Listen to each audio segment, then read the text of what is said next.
being pessimistic and optimistic means basically when do you need to use them? Meaning, um, personally, uh, you need to have um, you need to be very positive when you are losing or when it's going against you, as far as to close your trade.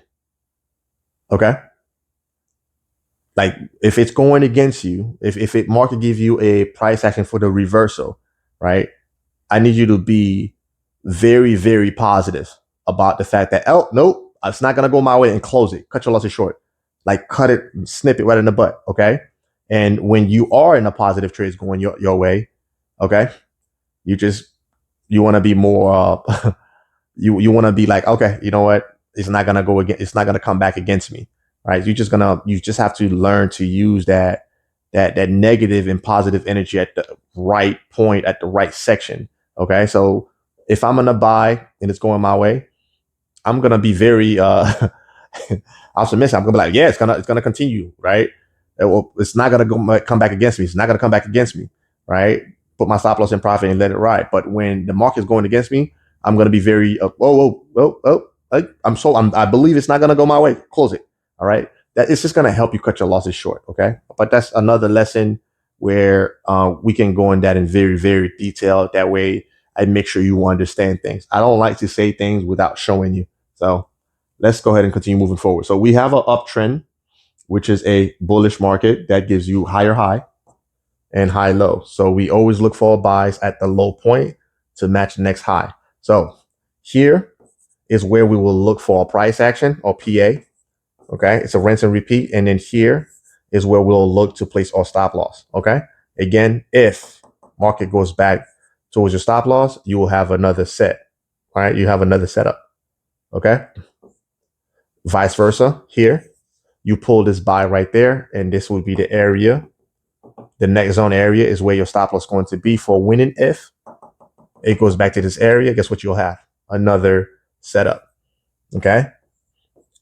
Again, it's just rinse and repeat, rinse and repeat, rinse and repeat. So when you learn to place your stop loss in that kind of way, it's really, really going to help you grow the way you need to. And also, it's going to help you become more, what's the word? Psycho-cybernetic, where you become very robotic.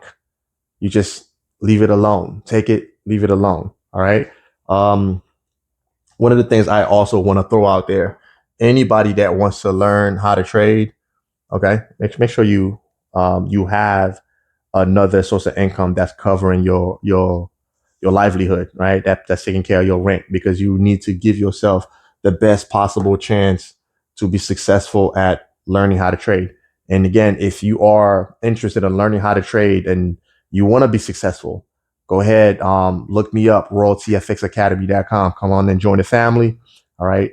You will have at least 4 to 5 days of teaching. Yes, 4 days of teaching and one-on-ones. The one-on-ones are free currently at the moment. All right. So come in and join us. All right. Now, here we have, it looks a little bit tricky, but this is a setup continuation where market fell, right?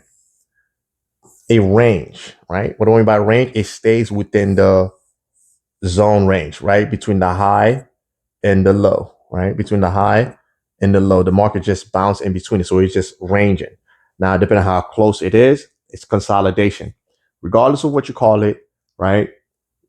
You want a breakout. So let's here, I put this bullish engulfing here to show you after the market give you the bullish engulfing, it broke out of the zone here, right? Let's change the color. Okay, it broke. Let's do gray, right? It broke out of this zone here to continue up. All right. Now, of course, we are waiting for a pullback. What I mean by that is it broke structure area, right? This is also structure. Even though it's consolidation, it's still an infrastructure. Now, typically, we wait for winning if it comes back to it. In the case of this, market did not. But what it did was it ended up giving us a bearish candle, right? It gave us a bearish candle. And then after that, it gave us a bullish candle. Now, this chart, this example itself will be in the 4 hour for the continuation. Okay. Here you get a bearish candle, right?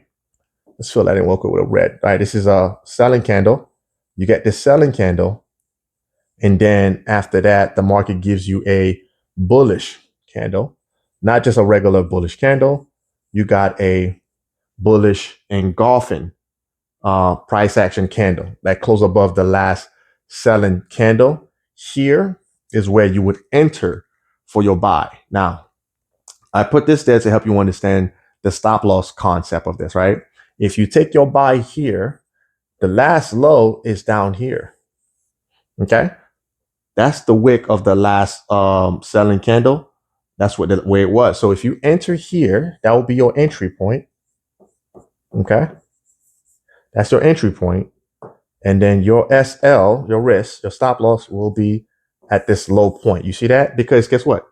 We know typically, right? Not say that's what it has to give us. We know typically after market breaks out of consolidation or a range, right? It normally come back. That's where we get the break and retest aspect, right? It normally comes back like so. Normally we get candles that come back straight to the zone, but sometimes you get a stop hunt where you get a bearish candle like so with an extended wick, right? A very long wick that comes close or that comes to the zone, and then they literally go right back up and close like so. It's still considered as a retest, right? Because the wick went to it, it just came back. That stop hunt, again, it's hunting everybody's stop losses for anybody that either pull the trigger anywhere within this area and either put the stop losses in profit or I took this buy also with GJ, right? And I did two of them. One in the demo, I put one stop loss here and the last one down here. Guess what? This one got wicked out, right? And then I'm still currently in this trade right now. Okay. Now, of course, I am in profit. Okay. Now, you see what I mean? Like, so that means the candle went down to hit the stop loss. Okay. Because buy here, stop loss was down here. Let's change the color because it looked like a mosh pit. Okay. So I put my stop loss here after entering here, right? I did two of them, right? Put one right here, just matching the wick of it. So let's clean this up. That way you have a much better understanding of what it did. I'm sorry. All right. So the last selling candle, right? It give us a wick. It was just like the sell. That's it. Okay. And then we had a bullish engulfing where I entered for the buy and I placed my stop loss here, right? I did that in the demo and I did my live account. I put my stop loss down there. Now, this bought up a little bit, right? Let's do this. It bought up a little bit and then it went all the way down like so, and then went right back up to close, I believe, with it was a bearish body, kind of like a doji. So it looks something like this. So the body will look, I don't want to go so far away. The body looks like this. Okay. And it had the wick like so because it had bought up. Okay. It bought up first. Okay. Bought up. And then it came back down and then it closed. That will be the body. Okay. You see that? So that's exactly what it did. Now, did I take the right trade? Yes, I did. But did I put the right stop loss? No, because I didn't put the stop loss at the previous low. Did the market give me a previous low? Yes, it did, which is down here. All right.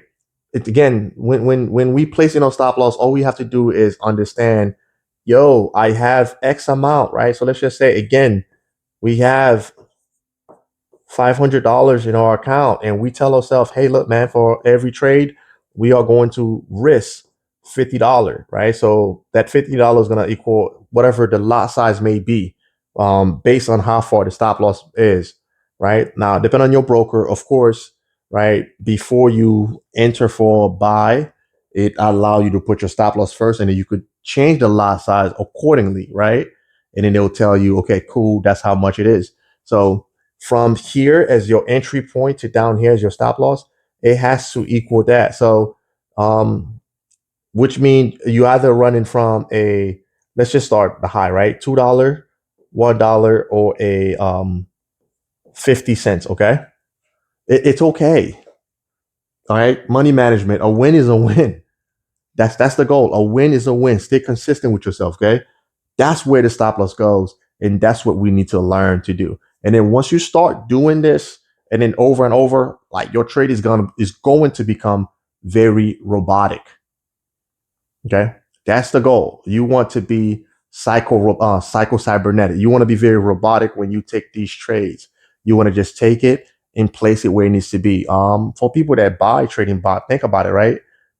It's programmed to put a stop loss accordingly and a TP. It doesn't think to readjust. It just place it. Buy, stop loss, sell, stop loss. That's it. Okay. So that's that. All right.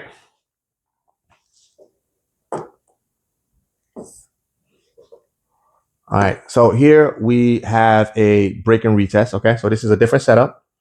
This is a different setup where we have a downtrend, right? A downtrend for break and retest, a trend reversal setup, right? Where we have a selling market, right? We have a selling market, which is also considered as a bearish market, okay?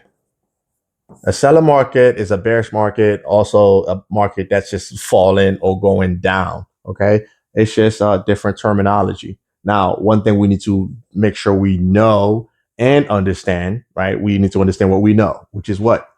In a downtrend or a selling market or a bearish market, the structures should be, right? So a bearish market will have structures that are like so. So normally I would say the market, the a selling market will give you higher, will give you lower lows, right? Let's make sure we use the right color here. Will give us lower lows and lower highs, right? So if we want to go in order, after each low, right, the market will give you a low high. After each low high, the market will give you a lower low, right? This is considered as a lower low because it's lower than the previous low because it's fallen, right?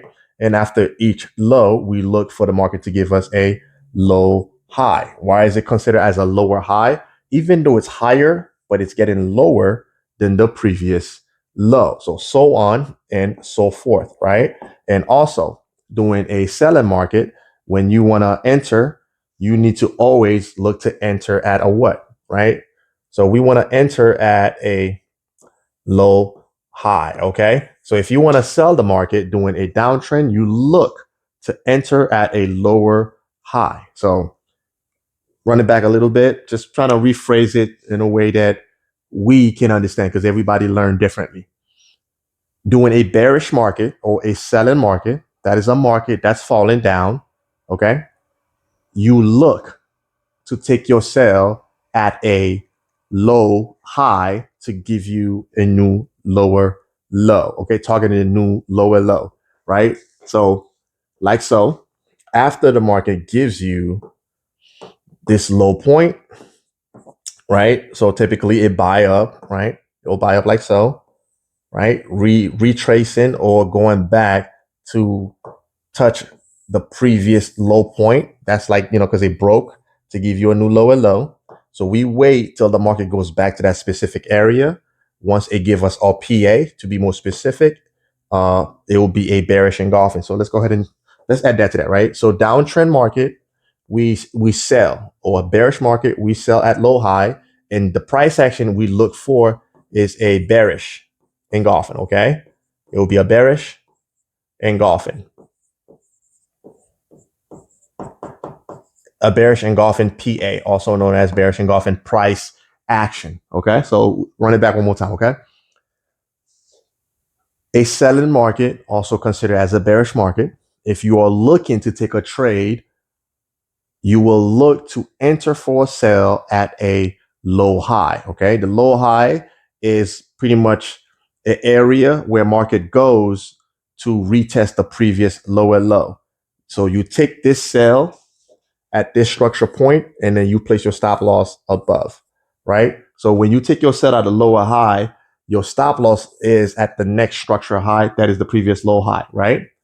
So, and your price action for that will be a bearish engulfing. Okay, I know I'm repeating the same thing over and over. I just want to make sure you understand. Okay, my job is to make sure you understand. When you understand, you just simply read and react. Okay, don't try to hedge it. Okay, what I mean by hedging, when we know after we take or sell at a lower high point, we know it's going to go towards this previous lower low. Once it comes to this lower low, that is a double bottom possible setup. But remember, a double bottom setup is a 50-50 trade. Okay. Why? Because you normally get a double bottom setup when the market is falling, right? So you are anticipating for it to go up. You haven't had the trend reversal yet, which means it can always continue down. When you hedge it, that's when people that goes to the lesser time frame, the lower time frame, and trying to get in early, and you get wicked out, wicked out, wicked out, wicked out, and then it finally goes the way you was anticipating or expecting it to go. Guess what? You don't have the money in your account. Now, I am speaking from experience. Okay, I went through this, right, and I had to learn to understand by taking accountability. It was me that was not acting in my best interest, and for me to do so, I had to acknowledge whatever it is that I was doing, and that's where my trading log comes in. Okay, remember, you're gonna find it really really hard to make mistakes when you are back testing and you are noting at what point the market sells, at what point the market buys, and where your stop loss should be. Because this is what you study, and that's what you're going to practice when you demo it or paper trade, right? And that's what you're also going to practice when you forward test. So you're going to document accordingly. That's your trading log, right? Believe it or not, that's the first thing you ever learned when you started to trade is your trading log, documenting literally what it did. And that's your trading log. So when you have an effective trading log, an effective backtesting method, you just bring it to current chart. First, you forward test it first. Okay. Please understand that. You forward test it and then you go live with it. It's just repeating the same thing. Okay.